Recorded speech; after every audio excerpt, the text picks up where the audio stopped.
Sir, Malabar കാർഷിക കലാപം മാത്രമല്ല, പിന്നീട് 1969 മലപ്പുറം ജില്ല എന്ന ആശയത്തിന് തന്നെ എതിരു നിന്നവരായിരുന്നു കോൺഗ്രസുകാർ. സംഘപരിവാറിനോടൊപ്പം തോളോട് തോൾ ചേർന്നാണ് അന്ന് നിലകൊണ്ടിരുന്നത്. 1969 വഴിക്കടവിൽ നിന്നും ആരംഭിച്ച മലപ്പുറം ജില്ലാ വിരുദ്ധ ജാഥ ആരൊക്കെയായിരുന്നു നയിച്ചത് എന്ന് ബഹുമാന്യനായ ഷൗക്കത്തിന് നല്ല നിശ്ചയമുണ്ടായിരിക്കുമല്ലോ. ജില്ലാ വിരുദ്ധ സമരത്തിനായി AB വാജ്പേയി കേരളത്തിൽ മലപ്പുറത്തിന്റെ മണ്ണിൽ വന്നു. കണ്ട, വാജ്പേയിയുടെ പേര് പറയുമ്പോൾ അവിടെ ഒരു പൊള്ളല്. യഥാർത്ഥത്തിൽ പൊള്ളേണ്ടവർ ഇവിടെ ഇരിക്കുന്നുണ്ട്. അവരെക്കാളും പൊള്ളൽ അപ്പുറത്താണ് കാണുന്നത്.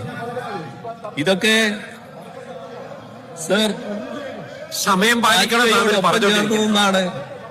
ആ കാലത്ത് കോൺഗ്രസുകാർ സമരം ചെയ്തു.